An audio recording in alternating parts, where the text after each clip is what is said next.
ஓர் அழகான அடர்ந்த காடு. அந்த காட்டில் நிறைய விலங்குகள் வசித்து வந்தன. திடீரென்று ஒரு நாள் அந்த விலங்குகள் எல்லாம் பயங்கரமாக ஓடிக்கொண்டிருந்தது. அங்கேயும் இங்கேயும் சதறிக்கொண்டு ஓடினது. என்னவென்று பார்க்கும் பொழுது திடீரென்று அங்கிருந்து ஒரு சத்தம் வந்தது.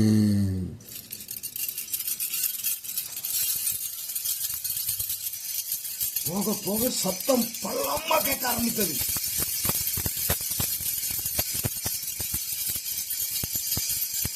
அங்கே நின்ற மக்கள் அனைவரும் சிதறி ஓடினார்கள்.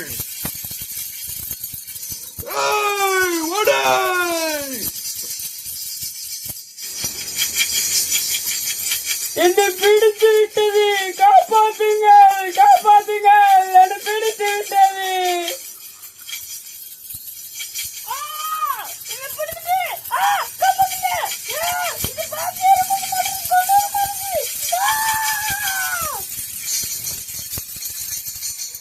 ஐயோ, பயமாக இருக்கிறது. எல்லாரும் ஓடுங்கள், ஏதோ பறந்து சத்தம் கேட்கிறது. ஆகா, நீயும் ஓடு, நானும் ஓடுகிறேன், தப்பித்துக்கோள். எல்லாரும் ஓடுங்க, நம்ம ஊர்ல பேய் வந்துட்டு. ஓடுங்கள், ஓடுங்கள், ஐயோ ஓடுங்கள், ஐயோ என்னை துரத்துகிறது. இப்படி பதட்டமான அந்த சூழ்நிலையின் மத்தியிலே அங்கே இரண்டு நண்பர்கள் சேர்ந்து நாம் போய் என்னதான் சத்தம் என்று பார்ப்போம் வா என்று ஒரு முடிவுக்கு வந்தார்கள். அப்படி முடிவுக்கு வந்து இரண்டு பேரும் அங்கே கடந்து சென்றார்கள். வா நண்பா, போய் பாப்போம். ஆனாலும் எனக்கு பயமாதான் இருக்கு. உள்ளக்க வேற எதுவும் இருந்துச்சுன்னா வா, இருந்தாலும் போய் பாப்போம். வா போவோம்.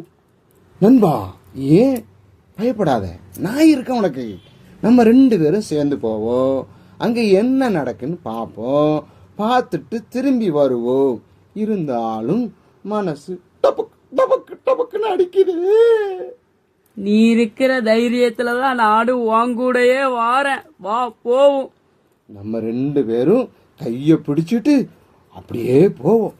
என்ன சத்தம் எங்கிருந்து வருது, வா போய் பாப்போம். சரி வா போவோம். நண்பா, எங்க இருந்து சத்தம் வருது? நண்பா, எனக்கும் கேக்குது நண்பா. ரொம்ப பயமா இருக்கு நண்பா. இந்த சத்தம் ரொம்ப அதிகமா கேக்கு நண்பா. நண்பா, எங்கேயாவது குரல் கேக்கு. நண்பா, ஒண்ணு இல்ல, பயப்படாத, கையை இறுக பிடிச்சுக்கோங்க. இப்படி ஒருவருக்கு ஒருவர் ஆறுதல் சொல்லிக் கொண்டு பயத்தை மறைத்து கொண்டும் தைரியமாக தொடர்ந்து நடந்து கொண்டிருந்தார்கள். அப்படி நடந்து போய்கொண்டே இருக்கிற தருணத்திலே அங்கே மறுபடியும் சத்தம் கேட்க ஆரம்பித்தது. நண்பா, அங்க பார். என்னது நண்பா, இதையும் பாத்தியா? இது பேகி இருக்கா? பாத்தியா நீ? இல்லப்பா, போ. சை, காமெடியா போச்சு. அங்க பாரு, ஒரு குரங்கு கையில இந்த சலங்கைய வச்சுக்கிட்டு அலையுது பாரு. அங்க இங்கேயும் தாவி தாவி அலையுது பாரு. ஐயோ ஐயோ, இதுக்கா போய் நம்ம ஊரெல்லாம் பயந்து ஓடிச்சு. நம்ம தலையெழுத்து இதுகிட்ட வந்து முடிச்சிருக்க. வா போய் ஊர் மக்கள்கிட்ட சொல்லி திருப்பி கூட்டு வருவோம். ஐயோ ஐயோ, பயந்து ஈரக்கொலையெல்லாம் நடுங்கி தன்னால சை பெரிய பாடுபட்டுட்டோம். வா போ. இந்த குரங்கால இன்னைக்கு நம்ம எல்லாம் செத்துருப்போம். கொஞ்சம் விட்டுருந்தா ஊரே நிம்மதி இல்லாம கிடக்கு. அதுலயும் ஒருத்தன் கத்துதான் என்ன புடிச்சிட்டுங்க. ஒருத்தன் என்ன ஐயோ காப்பாத்துங்கள் பயங்கரமா இருக்குங்க. என்னதான் செய்ய நண்பா, வா போ. போய் சொல்லுவோம் ஊர் மக்கள் கிட்ட. இருவரும் தங்கள் கிராமத்திற்கு விரைந்து நடந்து சென்று அங்கே சிதறி போயிருந்த ஜனங்களை எல்லாம் ஒருமுகப்படுத்தி அவர்களிடத்திலே காட்டிலே நடந்த சம்பவத்தை தெளிவாக சொன்னார்கள். சொன்ன பொழுது அவர்கள் மிகவும் வருத்தப்பட்டு ஐயோ நாம் இப்படி பயந்து போனோமே என்று சொல்லி தங்கள் இருதயத்திலே வேதனைப்பட்டு அதன் பிறகு தங்கள் வீடுகளிலே தங்கள் கிராமத்திலே அமைதியாக சந்தோஷமாக வாழ்ந்து வந்தார்கள். ஓகே நண்பர்களே.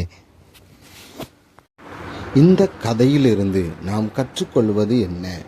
எதையுமே தீர விசாரித்த பின்பு ஒரு முடிவுக்கு வர வேண்டும் என்பதுதான் இக்கதையினுடைய ஒரு கருத்து. கண்ணால் காண்பதும் பொய், காதால் கேட்பதும் பொய், தீர விசாரிப்பதே மெய் என்ற அந்த வாக்கின்படி நாம் நம்மை சரியாக சீர்படுத்தி கொண்டு வாழ வேண்டும். ஓகே நண்பர்களே, என்னுடைய சேனல் நீங்கள் திறமையானவர்கள் சேனல் லைக் பண்ணுங்கள், ஷேர் பண்ணுங்கள், கமெண்ட் பண்ணுங்கள், சப்ஸ்கிரைப் பண்ண மறந்துடாதீங்க.